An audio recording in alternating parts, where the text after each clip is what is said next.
Hi, everybody. Welcome to another edition of the Library Marketing Show. I'm Angela Hursh from superlibrarymarketing.com, the website with lots and lots of tips for library marketing. Head there, click on the Library Marketing Show tab to suggest a topic for a future episode.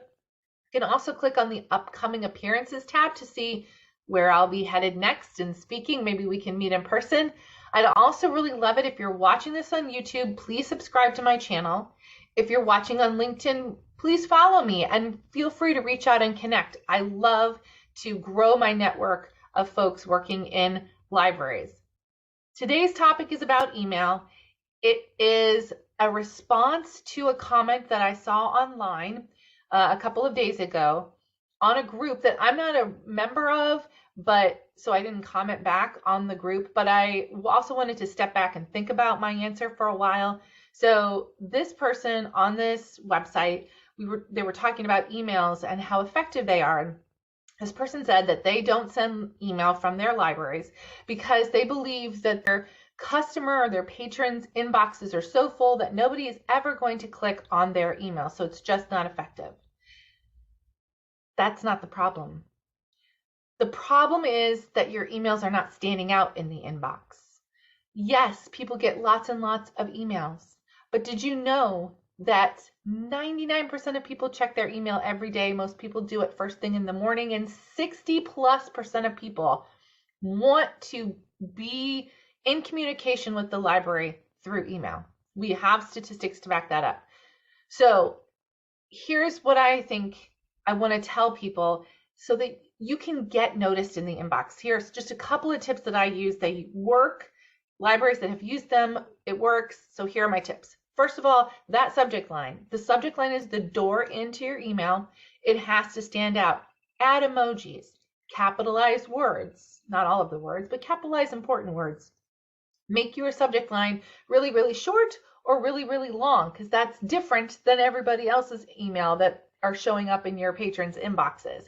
There are a couple more tips to make your subject line stand out. I'm going to put a link to a blog post that I wrote down in the show description if you're watching this on YouTube, or in the comments if you're watching it on LinkedIn. These come from a behavioral scientist, and so these are lots of tips to help make your subject line stand out. The second big tip I have for you is you've got to make the content of your email something that people want to read.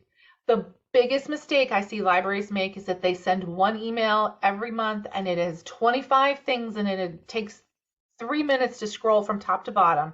It's exhausting. It's too much information. Stop doing that.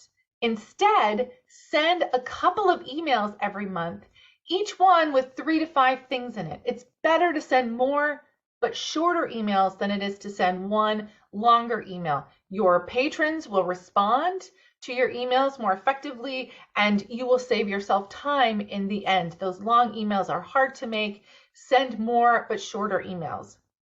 If your library has been sending really long emails for a while and your open and click rates are not what you want them to be, and you decide to follow that advice and send fewer but shorter emails, keep in mind it's probably going to take you a little bit of time to earn back the trust of your subscribers, because they're used to seeing all of that information and they're used to being overwhelmed. Keep at it and make sure that the things you put into those shorter emails are strategic. They're your best content. They're the things that you most need to promote at your library. You will earn the trust of your patrons back, and you will see over time your open and click rates rise.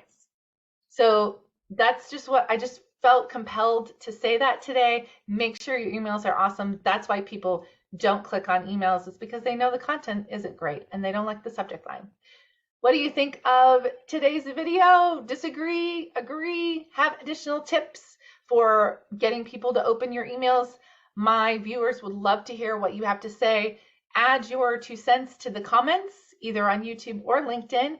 Remember, you can go to superlibrarymarketing.com and click on the Library Marketing Show tab to nominate a library for Kudos. Could be your library or another library. Today's Kudos is actually going to a person.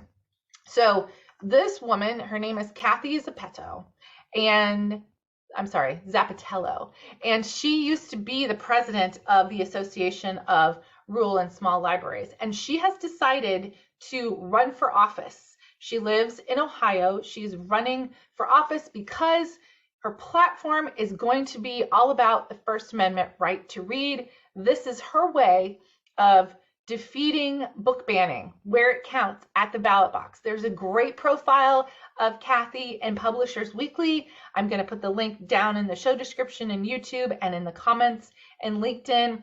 I just want to say kudos to Kathy. It is really, really hard to run for office. And I think this is a brilliant way to fight against book banning, but I also know it's really exhausting. So you can read about her campaign, donate to her campaign. There's a link in that article. And good luck, Kathy. I hope you win your office. I think it's pretty swell that you're running for it. All right, that's it for today. Again, subscribe to my channel or follow me on LinkedIn. Thank you so much for spending time with me again this week, and I'll see you next time.